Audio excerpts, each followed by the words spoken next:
Hello my beautiful people, mumeze fresh. Ewana nizere ko mumeze neza. Nizere ko ibintu ari umutekano ahantu muri agiye atandukanye rwose. Nizere ko nagari kenshi nk'umufana w'ikipe ya Chelsea Football Club inza kwicara kuri kamera numva nta pressure mfite, numva nuje, numva nta kibazo mfite kubera yuko iyi sezo yambanye ndende cyane. Nimba ari sezo yambanye ndende cyane atari uko twitwaye nabi cyane kubera ko nka sezo yabanjirije iyi ngiyi nago yigeze imbana ndende cyane kuko hari igihe cyageze ndiyakira ndavuga ati ewana aho bizarangira hose kabisa I don't care. Ariko iyi sezo yambanye ndende kubera icyo bita ups and down rero kumva ngo ikipe yanjye umunsi yatsinze, ejo yanganyije, ejo yatsinzwe, yakubiswe byagenze gutya na gutya, chaos kanaka yavunitse, ejo byagenze gute, umutoza yavuze ibi. Iyi sezo yambanye ndende cyane. Nimba ruko iyi sezo ari nabwo natangiye ino YouTube channel kugira nziza mbiyera amakuru ya sport simbizi, ariko iyi sezo yambanye ndende cyane. Iyi sezo yambanye umunyu n'urusenda. Fata umunyu n'urusenda bivange mu mazi ucundugutura ubundi ugotomere. Niko iyi sezo yambanye. Nago byoroshye rero noneho kuri final running kwa kunima muri mu gusiganwa noneho mugeze aho muri kureba umurongo wa nyuma usorezwaho. Umurongo wa nyuma turi kuwureba. Umurongo wa nyuma ni top 4. Umurongo wa nyuma tuhataniyeho n'ikipe ya Newcastle, tuhataniyeho n'ikipe ya Arsenal nayo aho ngaho iragwirirana kuko abafana ba Arsenal bihangane rwose kuko Arsenal ntabwo izarangiza ku mwanya wa kabiri. Nizi forume ndi kubona za Arsenal mu kanya imaze kunanirwa gutsindwa ikipe ya Everton kugira ngo ikomeze pushing Liverpool. Ni nko kuvuga ati Liverpool please tubabarire twari igikombe. Ikipe ya Arsenal rero nayo mutangire muyibare nk'imwe mu makipe ari guhatanira top 4 cyangwa big 4. Iyo kipe nyikizemo ya Arsenal reka nkiremo Brentford mubare Nottingham Forest nayo yananiwe gutsinda match yayo kugira ngo yigire muri kugira yikure muri cyo bita top 4 nayo rero bigaragaza ko iri muri za kipe zikira aho ngaho zihuzagurika. Ukongera ikipe ya Manchester City, ukongera ikipe ya Chelsea Football Club, ukongera ikipe ya Aston Villa, ukongera ikipe ya Newcastle United. Ayo na amakipe yose ari gushaka imyanya ine ya mbere. Amakipe angana gutyo kuko ataratarindwi. Tutibagiwemo na Brighton nubwo yo naye ari up and down. Arambwa ko ayo makipe kuko ni iyihe kipe izatsindira umwanya wa gatatu, ni iyihe kipe izatsindira umwanya wa kane, ko yose intego ya Champions League. Ariko nje nta ruhande na rumwe ndiho uretse uruhande rw'ikipe ya Chelsea Football Club. As I am a Chelsea fan, as I am a Chelsea through and through, ndifuza ko ikipe yanjye yakina Champions League. Ariko nago berera mu kwifuza gusa kubera yuko mafite ikizami gikomeye cyane. Bavuga ikizamini cya leta. Ikingi cyo sinzi ngo ni ikizamini kiki. Nkuko muzi provisoire abantu basigaye babona provisoire ku buryo bworoshye nka 2025 kugeza muri 2023 provisoire barayoroheje, ariko mbere ya 2020 kumanura kubona provisoire nico kizame cyari gikomeye. Nagaruko cyari gikomeye mu rwego rwo gutsinda, ariko wajyaga kubona ukabona umuntu w'umunyonzi yakoranye n'umuprofeseri wigisha muri kaminuza. Umunyonzi abonye provisoire, umuprofeseri wo muri kaminuza arayibuze, ukativuga ati what is happening? Umuntu utazi gusoma abonye provisoire, umuntu uzi gusoma wasomye igitabo cy'amategeko y'umuhanda akakiminuza arayibuza. Kibaza se what going on? Niyo rero time tugezemo nk'abafana b'ikipe ya Chelsea Football Club. Dufite ikizami cy'umunsi cya Brentford. Nababwiye ko kugira ngo dukine Champions League biradusaba gukubita inshyi buri kipe yose duhuye. 10% niyo dufite, amahirwe 10% niyo dufite yo gukina Champions League kubera ko ikipe yacu namwe murabizi ko iyi sezo yose ikintu twabuze ni consistency, ikintu twabuze ni uguhozaho, ikintu twabuze ni uburyo bwo gufinishinga chances zacu, ikintu twabuze no kugira abakinnyi bahora bari mu kibuga biteguye gukina game and game and game and game. Dukina match ebyiri, match ya gatatu tukumva Romelu Lavia yavunitse, match ya kane tukumva Reece James yagiye, match ya kane tukumva Wesley Fofana yagiye. So niyo mpamvu rero nago nshobora kwicara hano cyangwa ngo magara yani imbere yanyu bizeze mbabwira ngo ikipe ya Chelsea izarangiza mu myanya ine ya mbere, izakina Champions League next season. No. Reka ngende nk'umutoza Enzo Maresca wavuze ngo tuzagenda game by game. We start from today. Ikipe ya Brentford ni ikipe ikomeye. atari uko ari ikipe itwara Champions League, atari uko ari ikipe hatanira ibikombe, nuko ari ikipe duturanye, ni abaturanyi bo munsi y'urugo neza. Nk'uko match ya Tottenham itigeze tworoherana mba n'ikipe ya Brentford ntabwo igiye kutworohera. Iyi kipe ya Brentford yatubereye icyo bita boogie team, cyangwa ikipe yakasa mutwe ku ikipe ya Chelsea, kubera yuko kuva yaza muri Premier League ivuye mu cyiciro cya kabiri yahoze ari ikipe. Muraza kwihanganira aya mamodoka arimo aragenda acaho, kubera ko iki kiganiro ngikoze mu masaha yo gutaha, ndagira ngo na uploading ubundi nze kujya mu kazi hakiri kare. Navuze ngo ninegereza ko abantu bose batabashire mu muhanda ntago biri bukunde.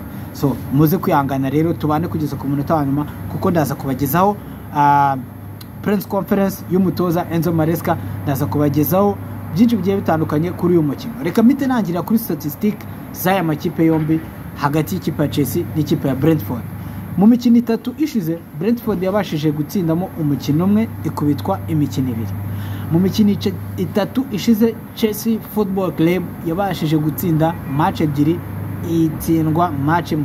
Ndakeka match ya Arsenal niyo match twatsinzwe igitego 1-0, dutsinda Leicester, dutsinda na Tottenham. Ejo bundi Tottenham twarayikubise at Stamford Bridge igitego 1-0. Twakinnye match nziza, ariko twanagize icyo bita luck cyangwa amahirwe, kuko Tottenham nayo yagize chances nyinshi inatsinda igitego baracyanga, nubwo natwe twatsinze igitego bakacyanga. It's a win-win situation, ariko byarangiye ya mahirwe yacu akoze, birangira dutwaye amanota 3 ariyo twifuzaga. Kuri uyu munsi rero ntago byoroshye. Kuri uyu munsi tugiye gukina n'ikipe ya Brentford, iki nicyo bita physicality cyangwa physical game. Ni ikipe yagiye igora ikipe ya Chelsea mu bihe bitandukanye, kubera uwo bita bamwita Duramajama w'umwirabura Mbemo, uwo bita reka nze Duramajama wanjye agapara kabi cyane, bamwita nde reka nze mushakinge, bamwita izina rye Wissa. This guy Wissa, ndabyibuka dutsinze igitego cya Gareth one day twakinnye na Brentford ikunda kudutsinda, by the way ikunda kudutsinda cyane cyane iyo Chelsea itari mu bihe byiza. Ariko this time around we have to win, we don't have any other choice yonyine dufite niyo gutsinda no gutwara amanota 3. ntago biza koroha kubera ko ino game tugiye gukina na Brentford. Nababwiye Brentford ni ikipe ikinisha imbaraga, ni ikipe ikinisha counter attack, ni ya makipe yishimira kudefanda, akigumira inyuma agatuza akakwihorera, ukaza ukazengurutsa akabaro kuri counter attack, igipira imbere ukabura kubiswe. Cyane cyane ko defense ya Chelsea ntago ari perfect, dufite defense itari 100% complete nka defense bavuga ati defense kabisa yagutabara aho rukomeye. Nubwo twagerageje kubona clean sheet against Tottenham, ariko twakoze amakosa. Yaba ari ikipe iri seri atari Tottenham tuba twarari ibitego nka 2 kuri ya match. So Brentford rero ni ya kipe izabona chance imwe ikagukubita, ikagenda ikiryamira, ikadefanda wowe ugakomeza ugasitaragoringa, ahubwo wanarangara kidogo bakanakongeza. This is how Brentford is dangerous. Ikintu tugomba kwitega kuri match ya Brentford, tugomba kwitega ikipe ikina imipira miremire, kuko ntago bo bafite mediane iri izagenda ikina agapira kari perfect bapasi. No, ni baba jama bazohereza uwo bita Mbemo, bakohereza Wissa imbere, abakinnyi babiri bonyine bakabohereza imbere, cyane cyane ko ikipe ya Chelsea izika kwataka, ikipe yose ikakwirundaho. Nukuvuga ngo bo bazaba bafite chance ya space yo kwirukanyiramo mu rubuga rwa Chelsea, kuko bo ikipe yabo bose kwa 11 baraza bakiryamira mu izamu ryabo. Noneho bigatuma natwe tubakurikira tukaza tukabasanga mu izamu ryabo, inyuma mu izamu ryacu agasigara icyanya kinini cyane kidafite umuntu ugihagazemo. So iyo bakwambuye baro rero kidogo bahita bagishota imbere. Iyo bagishose imbere bafite umujama witwa Wissa namubabwiye wirukanka nk'ingeragere. Iyo akurikiwe n'umudefenseur wacu nka Tosin Adarabioyo ugenda slow motion, kiba ari igitego, kiba cyanyoye kabisa. Tugomba kwitondera ikipe ya Brentford ku mipira yabo miremire. Icya kabiri tugomba kwitondera ikipe ya Brentford kuri physicality, bakinisha imbaraga nyinshi cyane. Iyo bakwataka, iyo badafite baro bakwatakana n'imbaraga. Tugomba kwitondera ikipe ya Brentford ku kintu bita set pieces. Corner yabo ingana na penalty, bijya kungana, kubera ko we are not good at defending set pieces. Haba makufura, haba makona kick, twagiye duconceding ibitego byinshi mu ma set pieces. It will be very very difficult for us to win this game ya Brentford, kubera yuko we are not that perfect when it comes to defend set pieces. So reka tuve ku ruhande rwa Brentford. Niki twitega ku ikipe ya Chelsea? Ikipe ya Chelsea nayo is not that bad team, is not that losing team. Ntabwo ari ya kipe wa predictor ngo izatsindwa ku buryo bworoshye. Ikipe ya Chelsea no kuvuga ngo ikipe ya Chelsea, as long as we have Moses Caicedo in the midfield, as long as we have Enzo Fernandez in the midfield, muri forma arimo, uko biri kose ikipe ya Chelsea ishobora kugutungura, ishobora kugukubita. So bivuze ngo rero Brentford nayo iragira imenge. Turi ku mwanya wa 4 kubera yuko hari impamvu, kubera yuko ari cyahadushyize. Brentford nayo iri ku mwanya wa 12 kubera yuko level, cyo bita level yayo ni hiri. Ariko iyo bigeze muri derby cyangwa muri match y'abaturanyi, ibyo kubiri ku mwanya wa mbere, ibyo kubiri ku mwanya wa kangahe, it doesn't matter. Ikindi muri Premier League, nose Everton iri ku mwanya wa kangahe, Arsenal iri ku mwanya wa 2. Nose Everton ntagiri iyo ngiyo bigo, si byanganyije se. Nubwo abafana ba Arsenal bari kwiramanta ngo ira penalty si yariyo, ariko resulta zanditswe kandi nawe ukeneye kuzihindura na VAR ya checkinze irabireba isanga ni penalty. Who am I to judge VAR? Bafite technology, bafite kamera zirenga 100 kuri stade. Barambwira ko iyo team yicaye muri room ya VAR, kongeraho abasifuzi bari ku kibuga bagera muri 6, aba officials, kongeraho uwo mu kibuga, kongeraho abaranzimeni 2, bose bagiye kuvuga ngo iriya ni penalty kubera yuko se banga Arsenal. No, of course no. Abantu benshi baravugaga igihe Manchester City izakora ikosa Arsenal izatitwara igikombe. Nose Manchester City mwese ni mwabibonye, si yagiye ikiryamira hasi igakubitwa ikaniyakira. Ubu ngubu ikabiri guhatanira gukina Champions League next season, ikabiri guhatanira umwanya wa 4 n'ikipe ya Chelsea. Nose Arsenal iri igikombe sizagitwara? Never. Liverpool yaraje iva ku mwanya wa 3 isimbuka Arsenal, isimbuka Manchester City, irakubita yitwara igikombe. Reka twigire ku ikipe ya Chelsea Football Club. Ikintu tugomba kwitega kuri iyi game,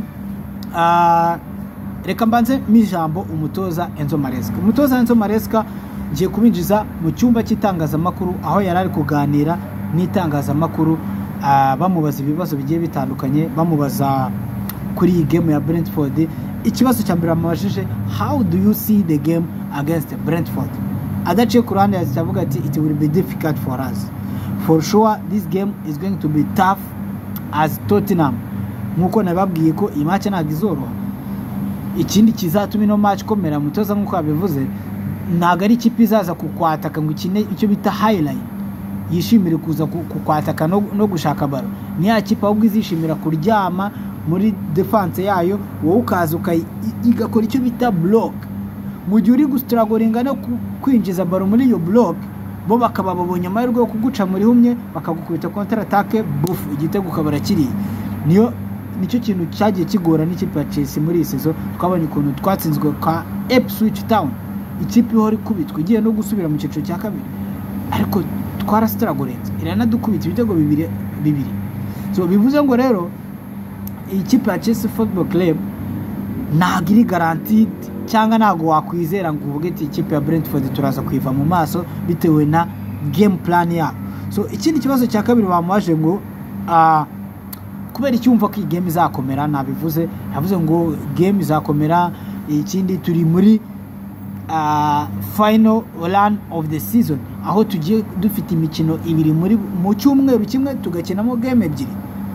Ntabwo bigiye kutwora ko abakinnyi bakeneye rest, abakinnyi bakeneye kuruhuka.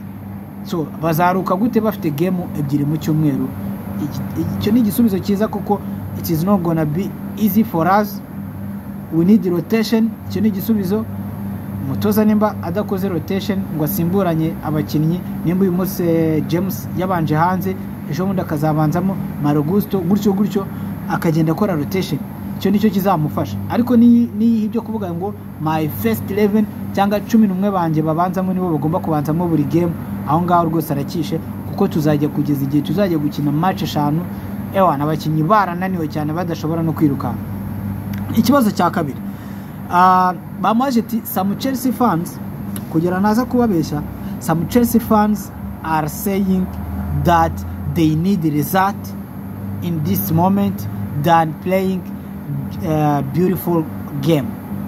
Bivuze ngo abafana b'ikipe ya Chelsea bamwe na bamwe barifuza kubona ikipe yabitsinda kurusha uko mwajya mu kibuga mugakina agatikitaka, mugakina akamatch karyoshye ariko kadafite result. Umutoza aravuga ati I guard them, ndabumva kandi ibyo bavuga ni ukuri, dukeneye result, ariko bagomba kumenya yuko buri game ibitandukanye, buri game plan ibitandukanye, negura umukino bitewe n'ikipe tugiye gukina. Nago uko nakinnye na Tottenham Hotspur ariko nzakina na Brentford. So mu byukuri dukeneye kurangiza as higher as possible, cyangwa dukeneye kurangiza hejuru hashoboka, ariko by'umwihariko ntago tuzahindura uburyo bwacu bw'imikinire. Ubwo yahise Kylian aravuga ati tugomba gukina uko dusanzwe dukina, nuko yabishokoje. Ikindi gikurikiyeho, umutoza nanone bamwaje bati ese how is Romeo Lavia, how is Wesley Fofana? Murabizi ko Romeo Lavia na Wesley Fofana yatangaje ko bavunitse, cyane ko tutanababonye kuri match yashize, bavunikiye mu myitozo. Aba basore uko ari babiri nibo bantu bamara igihe kinini cyane mu bitaro, twongeyeho Reece James mu ikipe ya Chelsea Football Club. Nimba hari imiti, stock y'imiti barayimaze. Nimba hari umukinnyi uzasoza kariya yakahita umuganga, wamugira Romeo Lavia kubera ko yabaye mu bitaro igihe kinini kurusha igihe yabaye mu kibuga. Ntago ari amahitamo ye, ni ubuzima bwe, bibaho muri kariyeri. Twagiye tubona abakinnyi benshi bagiye kariyeri zabo zirangira kubera ikibazo cy'imvune. Romeo Lavia is one of them.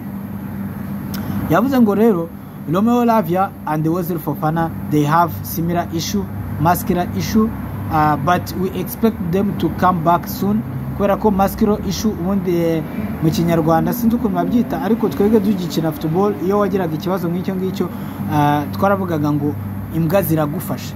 Kwa kundi wirukanka ukatumva ikintu kiragufashe kikubujije kwirukanka, baravugaga ngo ni imbwa zigufasha. So icyo kintu rero cyafashe aho bita Romeo Lavia na Wesley Fofana, ni muscular problem, nuko barashinze cyangwa barabihutishije kugaruka batararikavaringa neza, bituma rero bagira icyo bita setback. Bagomba gufata umwanya uhagije bakaruhuka, bagakora physical training kugira nyine bagaruke muri shape, bagarukana imbaraga, bongere bakine game ya Premier League. Romeo Lavia we narababwiye ko iyi season ashobora kugurishwa, nubwo umutoza yavuze ngo Romeo Lavia is very important for us, ariko anything can happen muri summer window. Dushobora kubona bamugurishije cyangwa Wesley Fofana bakamugurisha, bitoye yuko bano bakinnyi barahembwa amafaranga menshi, ariko we don't play them, we don't see them at least even 10 games in a row. Naba nkabije imikino 5 yikurikirana ntago tubabona. So bivuze ngo rero aba bajamu ko ari babiri tugomba kubafata nk'abakinnyi badahari muri iyi season. Umutoza akomeje agira ati we have to manage them as we manage Reece James. Tugomba kuba managing gusi nk'ikinyarwanda ari amagambo ubu utagomba guhindura ngo yashyire mu kinyarwanda kuko yamaze n'ubundi kwinjira mu rurimi rw'ikinyarwanda. Tugomba kubabungabunga, tukabafata neza, tukabakinisha imikino mike ishoboka, iminota mikeya hirya hino, kugira ngo babashe kugumeza batari mu mvune, kugira tubashe kubabona igihe kirekire. Tugomba kuba managing, niko yivugira. Avuga ati ariko ugereranyije last season Romeo Lavia yari improvinze, yakinnye imikino cyangwa iminota myinshi kurusha iminota yakinnye last season. So biraduha hope cyangwa biraduha icyizere yuko next season ashobora gukomeza kwimprovinga, especially physically and mentally recovery, kubera yuko y'umukinnyi amaze igihe kinini adakinnye binamwica mu mutwe, bigatuma passion yari afite game asubira inyuma, kuko nimba ufite talent ariko talent yawe ukaba utayikoresha byanze bikunze there is little bit reduction cyangwa setback cyangwa gusubira inyuma mu rwego rwa levels. Nk'ubu Romeo Lavia yakagombye kuba ari kuri competition n'uwo bita Moses Caicedo, ariko ntago ariko bimeze ko Moses Caicedo ubu tuvugana he's one of the best defensive midfield kuri uyu mugabane turiho, ariko Romeo Lavia nowhere to be seen kubera ko yihorera mu bitaro. So ni naho ngaho ikiganiro n'itangazamakuru cyarangiye, sibyo ko ari umunyamakuru yase avuga ati muretse mfite ikibazo nshaka kumubaza. Aramubaza ati se is it fair to compare Enzo Fernandez has been scoring goals on his international country and in Chelsea Football Club, is it fair to compare him with Frank Lampard? Mutoza aravuga ati Enzo Fernandez is a good midfield, he's very intelligent, he can be in the right place at the right time, he can score goals, but it is not fair to compare him at his age with Frank Lampard. Frank Lampard was something else. Nuko nguko mutoza yesa bivuga, aravuga ati ikibazo cyari mu Kinyarwanda cyamaje se byaba ari byo kugereranya Enzo Fernandez na Frank Lampard, kubera ko Enzo Fernandez amaze kutwereka forume zitangaje, atsindira igihugu cye mu mikino y'igikombe cy'isi, yaratsinze atsindira, yafashije Argentine kwikarifiya mu gikombe cy'isi, araje atsinda ibitego mu ikipe ya Chelsea. byaba hari ikosa ryaba ririmo kumugereranya na Frank Lampard. Umutoza aravuga ati uyu mupeta aracyari mutoya, ikindi aracyafite byinshi byo kwiga, ikindi uburyo yipositiona ahantu ahagarara mu kibuga, uburyo igihe ahagerera, uburyo atsindamo ibitego, ni umukinnyi ukinisha mentality cyangwa ukinisha ubwenge cyane, ariko aka kanya ku myaka ye kumugeranya na Frank Lampard ntago byaba biri fair. Nuko umutoza yashubije aravuga ati ntago byaba biri fair. So nanjye kubwanye ku giti cyane ntago byaba biri fair, kuko Frank Lampard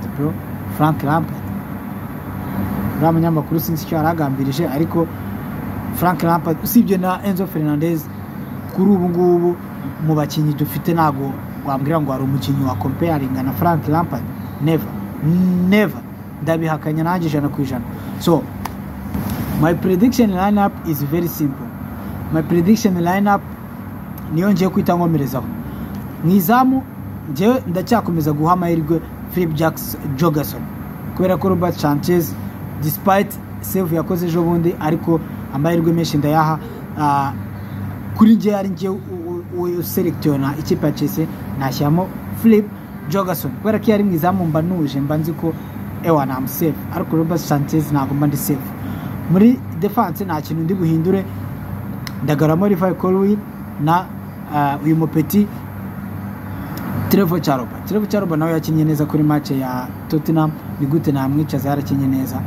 Ku ruhande rw'ibumoso nta yindi option dufite, Marc Cucurella agomba kuba hari. Ku bwugarizi bw'iburyo Reece James agomba kugaruka mu kibuga, there is no doubt about it, he is fit. We are going to play a physical Brentford team, he must play. In the midfield we don't have also option, tugomba gukinisha uwo bita Enzo Fernandez na Moses Caicedo as a holding midfield. Imbere yaho gatoya tugashyiraho Cole Palmer yaragarutse, nta kibazo cy'imvune afite, he is very good and sharp. Let's wait and see, he can have another assist or he can score goal, who knows. Muri wing ndahinduramo akantu gato kuri game ya kuri lineup ya Tottenham, kubera yuko Sancho yarambeshye, ndahakinisha Pedro Neto ku ruhande rw'ibumoso, nta wundi rwose ndashyira Pedro Neto ku ruhande rw'iburyo, none Madueke agomba kubanzamo. Imbere rutayizamu wacu arahari, ari we nta wundi Nicolas Jackson.